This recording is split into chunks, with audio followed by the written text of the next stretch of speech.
Muito bom dia a todos, sejam bem-vindos. Daremos sequência a mais um capítulo do PET do terceiro ano da Escola Estadual Nossa Senhora Aparecida. Aqui estão os nossos dados para que vocês possam enviar as atividades. Bom, dando sequência, um dos questionamentos das semanas anteriores era com relação ao indivíduo. Será que ele é produto do meio? Será que todas as nossas ações estão condicionadas ao que nós aprendemos, ao meio que a gente vive, àquela sociedade, jeito de vestir, falar, agir e etc.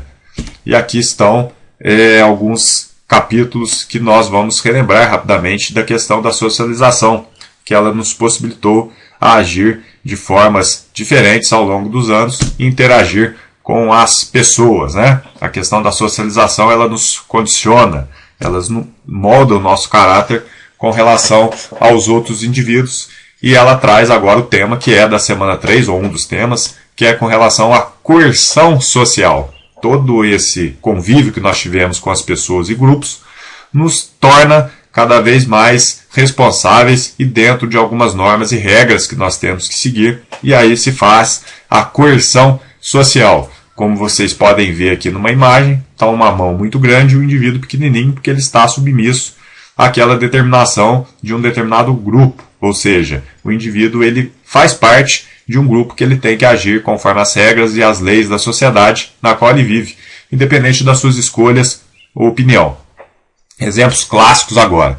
No momento de pandemia são os decretos municipais, estaduais e federais. Ou seja, as pessoas têm que restringir os seus atos para poder preservar a vida de outras pessoas. Então nós não podemos agir como se não houvesse o amanhã. Tá?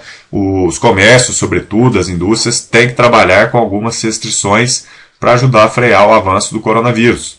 Isso se faz por meio dos decretos. Existem meios de você reclamar? Existem. Protestos e tudo mais. No entanto, muitas dessas determinações não vão ser revogadas, independente de todo esforço que seja feito. Né? A questão das leis, a linguagem que nós vivemos, nós estamos hoje submissos a algumas linguagens que as pessoas já falam há muitos anos. Então, independente de eu achar que podia ser de outro jeito, é assim que funciona. Né?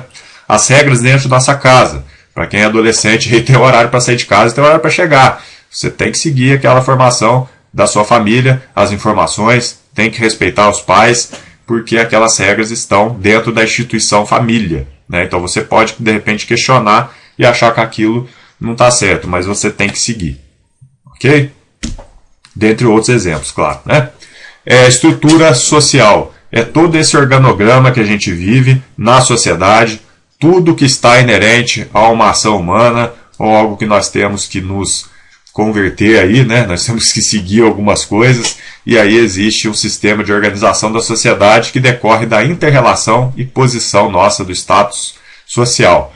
Então ela é determinada por diversos fatores, dentre os quais econômico, político, social, cultural, histórico e religioso. É muito comum as pessoas perguntarem se estrutura social é a mesma coisa de classe social ou status social. Não. Estrutura social é muito mais amplo. Né? O status ou a classe social tem a ver apenas com a questão econômica. Né? Ou a questão, no máximo, ali do emprego que você tem. Agora, a estrutura é muito maior do que isso. Né? Envolve uma questão política a mais, uma questão cultural, a questão histórica em si, a questão religiosa. Então, essa estrutura social é tudo que o indivíduo ele precisa se encaixar para poder sobreviver. Né? E aí, agora, dando uma sequência, nós chegaremos ao padrão social. Padrão social é aquele misto de pensamentos e ações, falas que nós temos. Aqui, como vocês podem ver, existe um quadro com vários pensamentos, de várias cores, de vários formatos, e todos eles são aceitos. Tudo que está acontecendo ali, as pessoas precisam entender que não existe uma verdade absoluta. Né? O meu pensamento é um. De repente, aqui, vamos pegar como exemplo esse aqui, né, que seria esse amarelo. E de repente um pensamento de uma pessoa vem esse vermelho aqui do lado. Então ele tem um formato diferente, uma cor diferente do meu, mas eles são comumente aceitos. Né? Então o padrão social é construído tendo como base as escolhas feitas pelos indivíduos que levam em conta as opiniões e crenças dos outros. E agora, chegando num ponto um pouquinho mais polêmico, é a questão do padrão social da beleza, né? Muitas pessoas acreditam que exista um corpo ideal, exista hoje uma roupa ideal para esse determinado período, né? Infelizmente, se isso for levado assim de uma forma tão a sério, né? Isso pode causar problemas de saúde nas pessoas, né? Hoje muitas pessoas querem ter o corpo perfeito, aí fazem dietas mirabolantes, fazem coisas que de repente podem causar danos à própria saúde. O padrão social ideal, né? Já pensou se todos nós tivéssemos acesso aos alimentos, moradia e saneamento básico? Que tal um exemplo triste na imagem? Uma criança bebendo uma água que desceu aqui dessa parte com lixo, né? Com muito lixo, provavelmente um esgoto a céu aberto.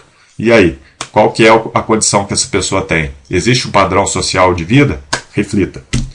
E aí, passaremos agora, resumidamente, a alguns grandes pensadores que nós tínhamos na nossa sociologia, né? Nós não podemos falar de sociologia sem falar de Karl Marx, Durkheim e Weber, né?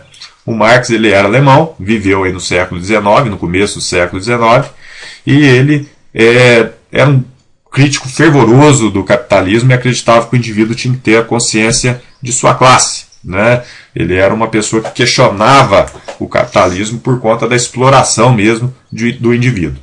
Ele acreditava que a sociedade se dividia em duas classes, que eram os proprietários e os não proprietários, ou seja, quem detinha as máquinas, terra e a produção, e o outro era o braçal, o servo ou o proletário, né? Talvez até os escravos. Ele entendia que o indivíduo tinha que ter essa consciência de classe através de um dos seus papéis sociais, que era o materialismo histórico, né? E a tomada de poder da burguesia na transição feudal capitalista para Marx foi um marco, porém ele queria uma revolução mais radical, que ele entendia que os não proprietários, quem realmente trabalhava, constituísse uma nova sociedade sem os proprietários, chamando essa revolução de revolução socialista, né? Então ele acredita que a revolução sempre vai acontecer mediante um acontecimento na sociedade, seja ele uma crise política ou econômica, ou um conflito aberto mesmo entre classes que são totalmente antagônicas ou opostas, né? Desta forma, essa nova sociedade surgida por Marx apenas acontecia através de muita luta e união dessa classe, possibilitando a criação de sindicatos ou partidos políticos. Era a favor da igualdade e da luta de classes, e uma divisão mais igualitária das riquezas. E aí vem Durkheim, que é o pai da sociologia, é a pessoa que institucionalizou a sociologia e fez com que ela chegasse nas escolas na Europa e nas universidades, né? Ele era já um cara mais da paz, né, com relação ao Marx. Ele acreditava na ordem social. Ele acreditava também que a sociedade era muito, vamos dizer assim, um pouco mais aberta a entender o outro, né? Eu tinha que ajudar as outras pessoas, eu tinha que ter uma consciência coletiva e entender que a sociedade estaria na cabeça de todos. Ele era um cara solidário e estudou os fatos sociais, coercividade, exterioridade e generalidade, né? Então a educação, por exemplo, ela é uma coisa coercitiva, ela é uma coisa forçada, mas ela já vem de casa e ela é externa à escola e é para todos. Nós já nascemos prontos e somos produtos do meio, era o que ele acreditava. Então ele trabalhou muito com relação também à divisão do trabalho social, ou seja, o nível de especialização do indivíduo. Se o trabalho for simples e não exigir muito intelecto, ele é regido por uma solidariedade mecânica. A exemplo, a pessoa que trabalha numa empresa e ela aperta parafuso. Então ela fica ali o dia inteiro apertando parafuso. Nada contra, espero que vocês entendam o que eu estou querendo dizer, mas é uma atividade que não exige uma grande questão intelectual da pessoa, né? Ela vai ficar naquela atividade repetitiva mais tempo, é uma solidariedade mecânica. E a orgânica, sim, exige um grande intelecto, exige hoje talvez um ensino superior, uma faculdade, a exemplo do engenheiro que vai fazer o projeto de um automóvel ou de uma casa. Ele precisa realmente ter um conhecimento mais técnico para que esse trabalho ele seja um trabalho mais amplo, ok? E ele também pesquisou o suicídio, classificando esse assunto de 3 fases: o anômico, o egoísta e o altruísta, né? O anômico é quando quebra a harmonia, você passa por uma crise familiar de relacionamento, a exemplo do divórcio e a viuvez. O egoísta é quando o aumento do grau de individualismo em relação ao coletivo. né? Então o indivíduo ele passa por uma crise econômica e política, onde muitas pessoas se suicidaram com essas crises. Só que é egoísta porque muitas vezes você pensa em você, eu estou talvez falido, mas tem a sua família. E aí a pessoa acaba, na verdade, complicando a família, porque ele deixa a família com a dívida e ainda se mata. Então é uma questão muito difícil, isso aconteceu muito na Europa, né? E o altruísta é quando as pessoas se matam para tentar proteger ali sua clã, né? Tribo, etc. Né? Aqui, por exemplo, aqui o desenho de um homem-bomba, que acredita que se ele se matar, ele vai ajudar o povo dele. Né? É um pouco pesado, mas a gente tem que trabalhar, é o que vem nos livros. Né? Por fim, Max Weber, né? Ele acreditava no juízo de possibilidade. O que era isso? É o indivíduo poder ser livre, porém, ele tem que respeitar as regras daquele determinado local e também a ideia dos outros indivíduos. Então não posso fazer o que eu quero. Sou livre, mas tem um certo limite. Né? Então ele foi uma das pessoas que acreditava nisso. Ele acreditava que a ação humana ocorria de 4 formas: tradicional, afetiva, racional relacionada a valores e racional relacionada a fins. A primeira, que é a tradicional, é baseada em que todos fazem. Comprar aquele sapato que está na moda. Né? As pessoas veem que aquele sapato está vendendo bastante, aí eu vou comprar. Até independente se eu gostar ou não, mas eu estou vendo que está todo mundo usando e eu vou comprar. A afetiva já é diferente, eu vou comprar algo que eu goste. De repente não é o que todo mundo está usando, não é o que está na moda, mas é o que eu gosto, é o que me deixa confortável. Quando você toma uma atitude racional relacionada a valor, aí já é um tênis que de repente é aquele que dá um status, dá uma visibilidade, e ele necessariamente às vezes ele pode obedecer os 3, né? Ele pode dar o status, ele pode ser o que todo mundo está comprando e ele pode ser o que me agrada, né? Então uma coisa não invalida a outra. E por fim, o racional relacionado a fins, que aí é dentro daquela regra de grupo. Ou seja, se eu for trabalhar numa fábrica, eu vou ter que usar aquele coturno ou aquela bota que todo mundo usa para trabalhar, né? É uma norma de segurança e eu vou ter que usar um uniforme de trabalho, né?